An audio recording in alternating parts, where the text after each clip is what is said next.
राधे राधे दोस्तों, स्वागत है हमारे YouTube चैनल टारगेट नाउ में। प्रैक्टिस सेट 7 स्टार्ट हो गया है। 6 प्रैक्टिस सेट मैंने अपलोड करा दिए हैं टेलीग्राम में, तो वहाँ से आप PDF ले लीजिएगा। क्लास भी मैंने करा दी है, बहुत सारा प्यार भी दे रहे हैं मेरी क्लास को, तो उसके लिए शुक्रिया। तो चलिए पहला क्वेश्चन स्टार्ट करते हैं। आज पहला क्वेश्चन क्या है? सत्रिया नृत्य। सत्रिया जो कि शास्त्रीय नृत्य है, ये किस राज्य का है? तो ये असम राज्य का है। किसका? असम राज्य का है। और सत्रिया के एकांकी नाटक को क्या कहते हैं? तो अंकिया नाट कहते हैं। और ये किस राज्य में होता है? असम में। कितने वर्ष पुराना है? तो 500 वर्ष पुराना है। सबसे नया क्या कहते हैं? और ये सबसे नया भी है। 2000 में ये शामिल हुआ था। प्रयास किसने किया था? तो श्रीमद शंकर देव ने प्रयास किया था। वैष्णव मठ से संबंधित है। संगीत कौन सा होता है? तो भोर गीत होता है।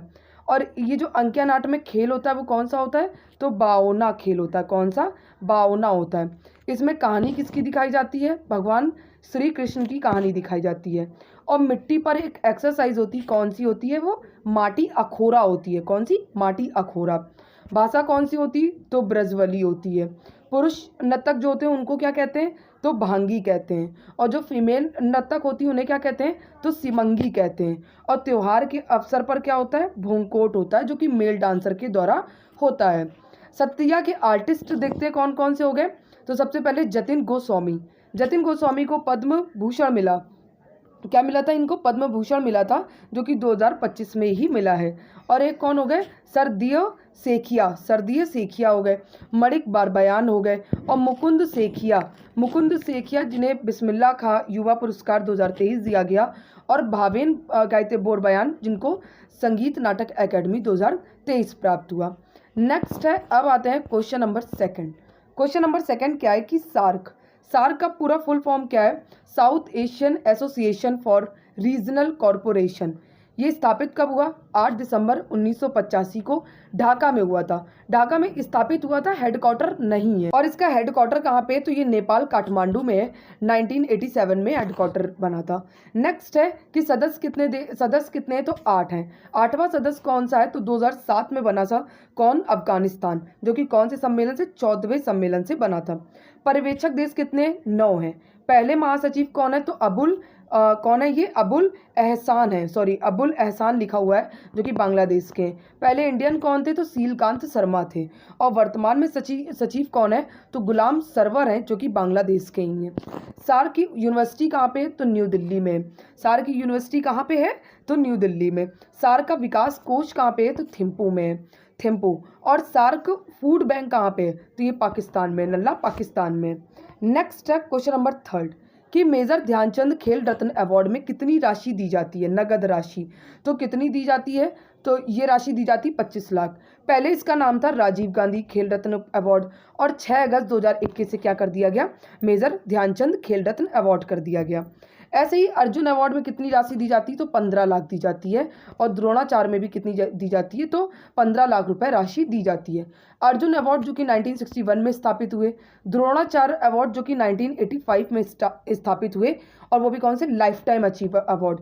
लाइफ टाइम अचीव अवार्ड में 15 लाख रुपए राशि दी जाती है। और अर्जुन अवार्ड में 4 साल का खेल देख के 4 वर्ष का खेल देके अर्जुन अवार्ड दिया जाता है। नेक्स्ट है कि मेजर ध्यानचंद और द्रोणाचार्य जो कि रेगुलर द्रोणाचार्य, इन दोनों में राशि कितनी दी जाती है? तो 10 लाख दी जाती है। मेजर ध्यानचंद कब स्टार्ट हुआ? तो 2002 में स्टार्ट हुआ। ऐसे ही मेजर ध्यानचंद खेल रत्न अवार्ड ये कब स्टार्ट हुआ? तो ये 1991-92 में स्टार्ट हुआ। पहले कौन व्यक्ति थे, प्लेयर थे, जिन्हें विश्वनाथ आनंद थे, जो चेस से थे, इनको ही मेजर ध्यानचंद खेल रत्न अवार्ड सबसे पहले प्राप्त हुआ। और पहली महिला कौन थी? तो कर्णम मल्लेश्वरी जी, जिनको सिडनी ओलंपिक इन्होंने 2000 में खेला था। 2000 का सिडनी ओलंपिक, इसमें इन्हें कांस्य पदक मिला था। और ये वेट लिफ्टिंग से संबंधित है। सबसे युवा कौन है जिन्हें मेजर ध्यानचंद खेल रत्न अवार्ड मिला? तो ये अभिनव बिंद्रा थे। 2001 में प्राप्त हुआ। नेक्स्ट है कि पहले क्रिकेटर कौन थे? तो सचिन तेंदुलकर। पहले हॉकी में किसे मिला? तो धनराज पिल्ले को। और बैडमिंटन में सबसे पहले किसे मिला? तो पुल्लेला गोपीचंद को मिला है। किसे? पुल्लेला गोपीचंद को मिला है। नेक्स्ट है कि 2024 में किसे किसे मिला? तो 4 लोगों को मिला था। मन्नू भाकर, डी गुकेश, प्रवीण कुमार और हरमनप्रीत सिंह को। और ऐसे ही मेजर ध्यानचंद किससे संबंधित थे? तो हॉकी से। और इनकी बुक क्या थी? गोल थी। इनकी बुक का नाम क्या था? गोल था। नेक्स्ट है क्वेश्चन नंबर 4 कि कैंपगोड़ा एयरपोर्ट कहाँ पे है? तो बेंगलुरु में। बाबा साहब एयरपोर्ट कहाँ पे है? तो नागपुर में। मीना कम्बकम एयरपोर्ट कहाँ है? चेन्नई में। अल्लाबाई होलकर हवाई अड्डा कहाँ पे है? तो इंदौर में। क्या कहते हैं सुभाष चंद्र बोस क्या कहते हैं एयरपोर्ट कहाँ पे है? कलकत्ता में। गोपीनाथ बारदोलोई एयरपोर्ट कहाँ पे है? तो ये कहाँ पे है? असम में है। लाल बहादुर शास्त्री एयरपोर्ट कहाँ है? वाराणसी में। राजीव गांधी एयरपोर्ट कहाँ पे है? हैदराबाद में। और बिरसा मुंडा कहते हैं एयरपोर्ट कहाँ पे? ये रांची में। नेक्स्ट है क्वेश्चन नंबर 5 कि इंजीनियर्स डे जो कि 15 सितंबर को मनाते हो किसकी याद में? तो एम विश्वेश्वरैया की याद में। और इनकी बुक का क्या नाम है? तो नेशन बिल्डिंग नाम है। ऐसे ही इंटरनेशनल छात्र दिवस कब मनाते हैं? तो 15 अक्टूबर को ABJ अब्दुल कलाम में। और इनकी बुक का क्या नाम है? Wings of fire. अहिंसा दिवस कब मनाते हैं? तो ये गांधी जी का जन्मदिन हुआ था 2 अक्टूबर को, तब अहिंसा दिवस मनाते हैं। और ये 2007 से स्टार्ट हुआ था। गांधी जी भारत कब आए थे? ये कमेंट बॉक्स में ज़रूर बताइएगा।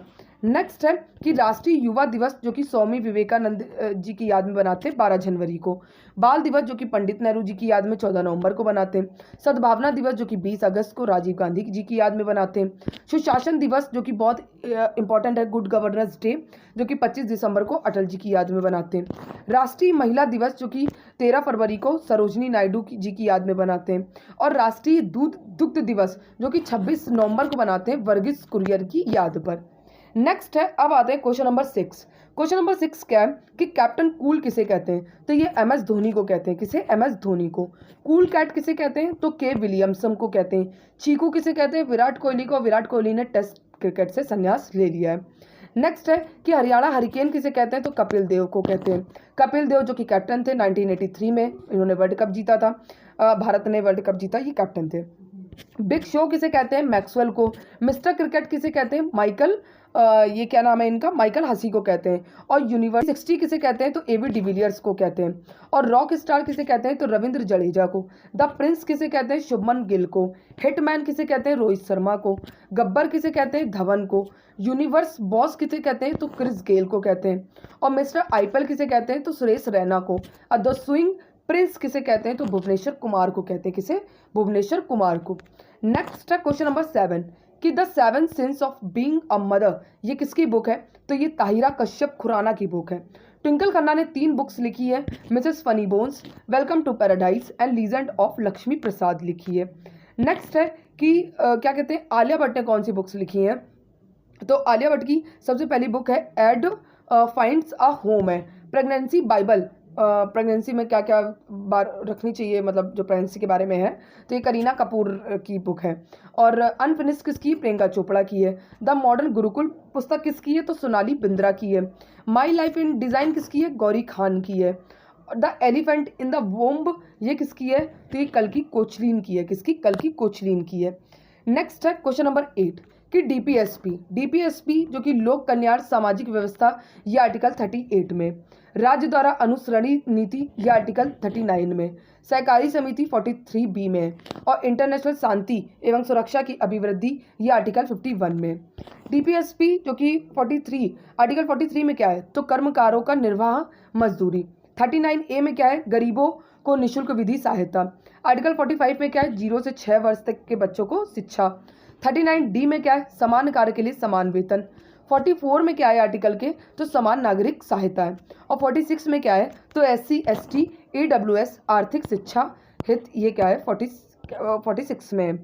नेक्स्ट आर्टिकल 47 कि पोषाहार और लोक व्यवस्था, ये कौन से आर्टिकल में? तो 47 में। कृषि पशुपालन कौन से आर्टिकल में? तो 48 में। पर्यावरण सुरक्षा आर्टिकल 48A में। राष्ट्रीय स्मारक सुरक्षा दायित्व, ये कौन से आर्टिकल में? तो आर्टिकल 49 में। आर्टिकल 50 में क्या है? कार्यपालिका का न्यायपालिका से पृथक्करण है। और आर्टिकल 51 में अंतर्राष्ट्रीय शांति सुरक्षा। नेक्स्ट है क्वेश्चन नंबर 10 कि फंडामेंटल ड्यूटीज़। मैंने फंडामेंटल सारे लिखे नहीं हैं एंड मैं इसमें ऐड करना भूल गई हूँ, ये कल की क्लास में मैं आपको रिवीजन करा दूंगी। तो फंडामेंटल ड्यूटीज़ जो कि भाग 4A में है, और क्या कहते हैं भाग 4A में है, आर्टिकल 51A में। सरदार सिंह समिति की सिफारिश में जोड़े गए थे, इन्होंने 8 बताए थे लेकिन 10 जोड़े गए थे 42वें संविधान संशोधन 1976 में। और ये सिर्फ भारतीयों पर लागू हैं। 11वां कौन सा था? तो 86वां संविधान संशोधन 2002 से जोड़ा गया था। और उस समय पीएम कौन थी? तो इंदिरा गांधी थी। कौन थी? इंदिरा गांधी। ऐसे ही केंद्रीय सतर्कता आयुक्त जो कि 1964 में बना, ये संतालन समिति की सिफारिश से ऐड किया गया था। नेक्स्ट है कि फंडामेंटल ड्यूटीज जैसे कौन कौन से हो गए? जैसे संपत्ति सुरक्षा, संविधान का पालन करना, ये फंडामेंटल ड्यूटीज है। अब आते हैं क्वेश्चन नंबर 12। क्वेश्चन नंबर 12 क्या है कि कहते राजा राम मोहन राय। राजा राम मोहन राय जो कि इनका जन्म से लेके मृत्यु तक इनका वर्ष है 1772 से लेके 1833 तक ये जीवित रहे। इन्हें भारतीय पुनर्जागरण का जनक कहते हैं। और इन्होंने आत्मीय सभा की स्थापना करी 1815 में। 1817 में इन्होंने हिंदू कॉलेज की स्थापना करी, कलकत्ता में करी। 1825 में इन्होंने वेदांत कॉलेज की स्थापना करी। इन्होंने रचनाएं करी थी कुछ, एक करी थी तूफत उल मुहाविदीन जो कि 1809 में, और एक इन्होंने करी थी गिफ्ट टू मोनोथीस्ट जो कि 1809 में करी थी। नेक्स्ट है कि इन्होंने 3 मैगजीन कहते हैं निकाली थी, कौन कौन सी? तो सबसे पहली संवाद कौमुदी जो कि बंगाली भाषा में थी, 1821 में निकाली। फिर मिरातुल अखबार जो कि 1822 में निकाली इन्होंने फारसी भाषा में। और एक निकाली थी बाहर किल निकाली थी जो कि 1821 में निकाली थी। नेक्स्ट है कि ब्रह्म समाज की स्थापना कब करी गई? 1828 में। और इनकी समाधि कहाँ थी राजा राम मोहन राय की? तो ये इंग्लैंड में रहने लगे थे और ये इनकी समाधि ब्रिस्टल में है। कहाँ पे? इंग्लैंड में, ब्रिस्टल में। नेक्स्ट है क्वेश्चन नंबर 13 कि अहमदिया आंदोलन जो कि 1879 मतलब 1889 में स्टार्ट हुआ, जो कि मिर्जा गुलाम अहमद कादियानी ने किया था, संस्थापक थे। एंड देवबंद आंदोलन जो कि 1866 में स्टार्ट किया, कासिम ननौतवी संस्थापक थे इसके। एक ऐसे ही कौन सा आंदोलन है? नदवत उल उलेमा आंदोलन जो कि सिबली नुमानी संस्थापक थे। अहल ए हदीस, ये इसके संस्थापक कौन थे? वली उल्लाह थे। अब ये ऐसे बिल्कुल नाम है कुछ कहने को नहीं, यादों करम दिमाग खराब ही जाए। नेक्स्ट है कि प्रथम मदरसा कब खुला था? तो 1781 में वॉरेन हेस्टिंग के समय। एंड बंगाल में मुस्लिम पुनर्जागरण किसे कहा जाता है? तो ये अब्दुल लतीफ़ को कहते हैं। किसे? अब्दुल लतीफ़ को कहते हैं। नेक्स्ट है क्वेश्चन नंबर 14 कि भारत की शैक्षणिक नीति में फिल्ट्रेशन सिद्धांत के प्रतिपादक कौन थे? तो ये मैकाले थे। अंग्रेजी शिक्षा इन्हीं ने स्टार्ट कर दी थी। और उस समय गवर्नर जनरल कौन थे? तो बेंटिक थे। 1828 से लेके 35 तक इनका कार्यकाल था। और पहले विधि आयोग का अध्यक्ष भी किसे बना दिया गया? मैकाले को। और इन्होंने पत्र इनका कौन सा था? तो मिनट था। और कहते हैं मिनट था, 2 फरवरी 1835 को इन्होंने निकाला। और इन्हें अंग्रेजी शिक्षा का जनक भी कहते हैं, मैकाले को अंग्रेजी शिक्षा का जनक। नेक्स्ट है क्वेश्चन नंबर 15 कि सर चार्ल्स वुड्स डिस्पैच ये जो कि हायर एजुकेशन के लिए आया था, अंग्रेजी शिक्षा के लिए, और प्राथमिक स्तर के लिए वर्नाकुलर आया था। अच्छा, जो अंग्रेजी शिक्षा के लिए जो ये वुड डिस्पैच आया, इसको अंग्रेजी शिक्षा का मैग्ना कार्टा कहते हैं। जो कि सेंट्रल विश्वविद्यालय आयोग आया 1917 में। और राधाकृष्ण आयोग कब आया? तो 1948 में आया। हंटर कमीशन कब आया? तो 1882 में आया। और ये रिपन के समय आया था। नेक्स्ट है कि मुदलियार शिक्षा आयोग जो कि 1948 में आया। डीएस कोठारी जो कि 1964 में आया। और नई शिक्षा नीति कब आई? तो 2021 में आई। कब आई? 2021 में। नेक्स्ट है क्वेश्चन नंबर 16 कि कालिंदी नदी का दूसरा नाम क्या है? तो यमुना है, जो कि 1376 किलोमीटर लंबी है। और ये गंगा की सबसे बड़ी सहायक नदी है। और यमुना की सहायक नदियाँ कौन कौन सी हैं? तो बेतवा, केन, सिंध, चंबल, टोस, गिरी और हिंडन है। अब यमुना नदी का उद्गम कहाँ से हुआ? तो यमुनोत्री ग्लेशियर उत्तराखंड से बंदरपूंछ चोटी से हुआ है। कहाँ से? बंदरपूंछ चोटी से। नेक्स्ट अब आते हैं क्वेश्चन नंबर 17 कि अमरावती, भवानी, हेमावती, सुवर्णवती, काबिनी, अर्कावती, लोकपावनी, ये किसकी सहायक नदियां हैं? तो ये कावेरी की सहायक नदियां हैं। और कावेरी नदी जो कि ब्रह्मगिरी पहाड़ी से कुर्ग कर्नाटक से निकलती है। और कुर्ग को ही इंडिया का स्कॉटलैंड कहते हैं। कावेरी नदी पे जलप्रपात कौन कौन से हैं? तो शिव समुद्रन और श्रीरंगपट्टनम द्वीप है। नेक्स्ट अब आते हैं क्वेश्चन नंबर 18 कि जैविक मरुस्थल किसे कहते हैं? कौन सी नदी को कहते हैं? तो ये दामोदर नदी को, जिसे बंगाल का शोक भी कहते हैं। उद्गम जो कि छोटा नागपुर पठार से हुआ। ये हुगली की सहायक नदी है। और दामोदर की सहायक नदी कौन सी है? तो बराकर और जमुनिया है। फगुनिया मतलब दशरथ मान जी की जो बीवी थी, फगुनिया, तो वही जमुनिया फगुनिया याद आ गया। नेक्स्ट है कि बिहार का शोक किसे कहते हैं? तो कोसी नदी को कहते हैं। क्वेश्चन नंबर 19 क्या है कि गंगा नदी में कौन सा बांध है? तो टेहरी बांध, जो कि भागीरथी भी कहते हैं, और ये उत्तराखंड में। चमेरा बांध जो कि रावी नदी पे हिमाचल प्रदेश में। कोयना बांध कोयना नदी पे जो कि महाराष्ट्र में। कहाँ पे है बबुआ? तो महाराष्ट्र में है। रिहंद बांध जो कि रिहंद नदी पे है और ये उत्तर प्रदेश में। ताल बांध जो कि चिनाब नदी पे जम्मू कश्मीर में। उरी बांध जो कि झेलम नदी पे है और ये जम्मू कश्मीर में। बगलिहार कहते हैं बगलिहार बांध जो कि चिनाब नदी पे है और ये भी जम्मू कश्मीर में। तवा बांध जो कि नर्मदा नदी पे, ये मध्य प्रदेश में।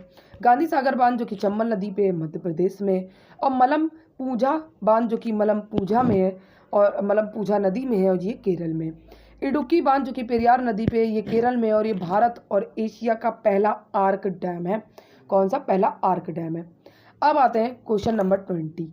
जीएसटी यूपीएसआई में पूरा एक टॉपिक है जीएसटी, तो अच्छे से पढ़ लेना जीएसटी। और मेरे पास तो पूरे नोट्स हैं, जिसे चाहिए हो तो कमेंट कर देना, मैं जीएसटी के पूरे प्रॉपर नोट्स आपको सेंड कर दूंगी। चलिए क्वेश्चन नंबर 20 क्या है कि इनडायरेक्ट टैक्स कौन सा है? तो जीएसटी गुड सर्विस टैक्स। 4 प्रकार की जीएसटी होती है। सबसे पहले कौन सी आ गई? तो एक हो गई सीजीएसटी जो कि सेंटर की, एसजीएसटी जो कि स्टेट की, आईजीएसटी जो कि इंटीग्रेट की, और यूटीजीएसटी जो कि यूनियन टेरिटरी की।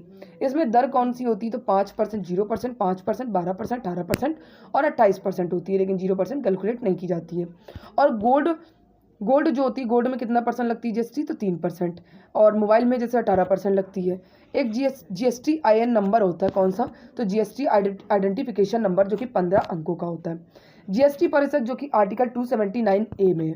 जीएसटी परिषद में कितने मेंबर हैं? 33 हैं। जीएसटी संग्रहालय कहाँ पे? गोवा में। जीएसटी परिषद के हेड कौन होते हैं? तो वित्त मंत्री होती है। उस समय वित्त मंत्री कौन है? निर्मला सीतारमण है। परिषद के पहले अध्यक्ष कौन थे? तो अरुण जेटली थे। जीएसटी कब बना? 1 जुलाई 2017 को लागू हुआ। पीएम कौन थे? मोदी जी। राष्ट्रपति प्रणब मुखर्जी। और आरबीआई गवर्नर कौन थे? तो उर्जित पटेल थे। जीएसटी हम लोगों ने कौन से मॉडल से लिया? किसका मॉडल है? ये कनाडा का मॉडल है। सबसे पहले कौन से देश ने लागू किया? तो फ्रांस देश ने। भारत कौन सा देश था? तो 161वां था। भारत में सबसे पहले किसने कहते लागू किया? असम ने। पहला राज्य कौन था? एसजीएसटी स्टेट वाला भी पारित किया, तो ये तेलंगाना था। जीएसटी का नारा क्या है? वन नेशन वन टैक्स है। जीएसटी में संविधान संशोधन कब हुआ? तो 101वां संविधान संशोधन 2016। बिल कौन सा था? तो 122वां था। जीएसटी प्रकाशन एक्ट कब आया? तो 12 अप्रैल 2017 को। कानून एवं न्याय मंत्रालय द्वारा लाया गया। जीएसटी में नेशनल एंटी प्रॉफिटेरिंग अथॉरिटी के पहले अध्यक्ष कौन है? तो बद्री नारायण शर्मा है। बद्री नारायण शर्मा है। नेक्स्ट है क्वेश्चन नंबर 22 कि ह्यूमन डेवलपमेंट इंडेक्स पर यूनाइटेड नेशन के डेवलपमेंट प्रोजेक्ट रिपोर्ट अलग अलग देशों में ये किस आधार से तुलना करती है? तो ये शिक्षा से, जीवन प्रत्याशा से और जीवन का स्तर, आय सूचकांक से। अच्छा, एसडीआई का मापन कौन करता है? तो एसडीआई का मापन यूएनडीपी करती है ना, जो कि 1965 में बनी और इसका हेडक्वार्टर न्यूयॉर्क में। एसडीआई का पहली बार एसडीआई इंडेक्स का मापन किसने किया था? तो 1990 में 2 लोगों ने किया था। एक महबूब उल हक थे और एक अमर्त्य सेन। अमर्त्य सेन इनको नोबेल प्राइज़ मिला था 1998 में वेलफेयर के लिए इकोनॉमिक्स में। और बुक इन्होंने लिखी है, इनकी 3 बुक है, द आइडिया ऑफ जस्टिस, गरीबी एंड अकाल, और development as a freedom. Next है क्वेश्चन नंबर 23 कि स्टार्टअप इंडिया जो कि 16 जनवरी 2016 को कहते स्टार्ट हुआ। मेक इन इंडिया 25 सितंबर 2014 को, जिसका लोगो शेर है, ये स्टार्ट हुआ। वन स्टॉप सेंटर योजना जो कि 1 अप्रैल 2015 को। पीएम कौशल विकास योजना 16 अप्रैल 2015 को स्टार्ट हुई।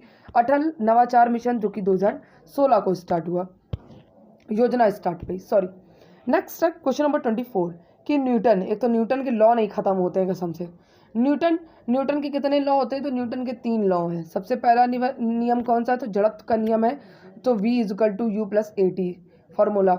और दूसरा क्या है कि किसी वस्तु के संवेग परिवर्तन की दर बल की दिशा में आरोपित असंतुलित बल के समानुपाती है, तो ये दूसरा नियम है, जो कि H = UT + ½ AT²। और तीसरा नियम है जो एक्शन टू रिएक्शन है, नहीं बंदूक चल जाती तो बंदूक पीछे धक्का देती है, एक्शन टू रिएक्शन। माफ़ कीजिएगा, मैं फिजिक्स थोड़ी कमज़ोर है, इस वजह से इसमें इंटरेस्ट कम है मुझे। नेक्स्ट है कि क्वेश्चन नंबर 25 कि आयरन का कहते हैं, आयरन का जो प्रतीक चिन्ह होता है वो क्या होता है Fe, कार्बन का C, आयोडीन का I और फ्लोरीन का F। नेक्स्ट है कि इनर्ट जीरो गैस अक्री गैस ये कौन सी 18 कॉलम को कहते हैं। नेक्स्ट है क्वेश्चन नंबर 26 कि आनुवांशिक का जनक किसे कहा जाता है, तो ये ग्रेगर जॉन मेंडल को कहते हैं। इन्होंने मटर के पौधे पर प्रयोग किया था। 3 नियम बताए, एक प्रभाविता का नियम, एक पृथक्करण का नियम और एक बताया था स्वतंत्र अपव्यूहन का नियम बताया था। नेक्स्ट है कि चार्ल्स रोबोट डार्विन जो कि विकास का सिद्धांत दिया था, इन्होंने 2 बुक्स लिखी थी। 1859 में इन्होंने लिखी ओरिजिन ऑफ स्पीसीज लिखी एंड 1871 में डिसेंट ऑफ मैन लिखी। नेक्स्ट अब आते हैं क्वेश्चन नंबर 27 कि क्रोमोसोम में कितने जोड़े होते हैं, 22 जोड़े होते हैं। इससे लिंग निर्धारित नहीं होता है। एलोसोम से लिंग निर्धारण किया जाता है, इसका उत्तरदायी होता है जो कि 23वां होता है। और पुरुष में XY होता है और महिला में XX होता है। नेक्स्ट है क्वेश्चन नंबर 28 कि इन्वायरमेंट शिप इंडेक्स प्लेटफॉर्म पर सूचीबद्ध भारत का पहला बंदरगाह कौन सा है, तो मार्मागुआ बंदरगाह है जो कि गोवा का है। और इन्वायरमेंट शिप इंडेक्स कब स्टार्ट हुआ, 2011 में। मतलब इसमें जांच करता है कि नाइट्रोजन ऑक्साइड और सल्फर ऑक्साइड का कितना ये लोग उत्सर्जन कर रहे हैं, क्या हानिकारक हो रहे हैं, उसके बेस पे ही देते हैं। अब आते हैं क्वेश्चन नंबर 29 कि फरवरी 2025 में रामसर साइट कितनी ऐड करी गई थी, तो 4। तो भारत में टोटल कितनी हो गई रामसर साइट, 89 हो गई। 4 कौन कौन सी हो गई, तो सक्कारा कोटई जो कि तमिलनाडु में, थेरथंगल जो कि तमिलनाडु में, सिक्किम की खेचो ओपतरी हो गई और झारखंड की कौन सी हो गई, तो झारखंड की हो गई ये उधवा झील। कौन सी झील, उधवा झील हो गई। 2 फरवरी 1971 को सम्मेलन हुआ था, रामसर समझौता हुआ था। और सबसे ज़्यादा रामसर अपने पूरे भारत में तमिलनाडु में 20 है और यूपी में 10 है। रामसर जो समझौता हुआ था ये रामसर कहाँ पे है, तो ये ईरान में है। संधि डिजाइन करी गई थी 1975 में और भारत ने साइन करा था 1982 में किया था। कब किया था, 1982 में। पहला रामसर साइट जो इंडिया का कौन सा था, तो ये चिल्का झील थी जो कि 1981 में शामिल करी गई, उड़ीसा की है, उड़ीसा में है। और सबसे बड़ी कहते हैं इंडिया की रामसर साइट कौन सी, तो सुंदरवन है जो कि पश्चिम बंगाल की है। और सबसे छोटी कौन सी, तो रेणुका झील है जो कि हिमाचल प्रदेश की है। अब आते हैं कि राष्ट्रीय आर्द्र भूमि संरक्षण कार्यक्रम जो कि कब आया, तो 1985 में आया। 1985 में आया। कुछ चुनाव आयुक्त कौन है, विवेक जोशी हैं जो कि 26वें नंबर के हैं। और सबसे पहले क्या कहते हैं, सुकुमार सेन थे, ये मुख्य चुनाव आयुक्त थे। और क्या कहते हैं जो अभी वर्तमान में है वो कौन है, तो ज्ञानेश कुमार है। पहली महिला कौन थी, तो मुख्य चुनाव आयुक्त कौन थी, तो ये रमा देवी थी। मुख्य चुनाव आयुक्त का वर्ष क्या होता है, तो या 6 वर्ष पूरे हो जाए या 65 वर्ष के हो जाए। और जो अन्य के होते हैं या 6 वर्ष पूरे हो जाए या 62 वर्ष पूरे हो जाए। चुनाव आयोग जो कि 25 जनवरी 1950 को बना था और 1979 तक 3 सदस्य थे। फिर 1990-93 ये 1 सदस्य बचे, 1 सदस्य कर दिए गए, मतलब एक मुखी बचे। और 1 अक्टूबर 1993 में फिर 3 सदस्य कर दिए गए। और आर्टिकल 324 से लेकर 329 तक है चुनाव आयोग। और क्या कहते हैं, ये पार्ट 15 में है। हेडक्वार्टर इसका न्यू दिल्ली में है। इसरो के चीफ कौन है, तो वी नारायण न है। और पहली विधि सचिव कौन है, तो ये विधि सचिव कौन है, ये अंजू राठी है। और UIDAI unique identification authority of India के कौन है, तो ये भुवनेश कुमार हैं, आधार कार्ड जो बनता है। और नेशनल ह्यूमन राइट कमीशन के कौन है, तो V रामा सुब्रमण्यन है। क्लास अच्छी लगी हो तो क्लास को लाइक एंड सब्सक्राइब जरूर कर लिया करें। Thank you so much to all of you.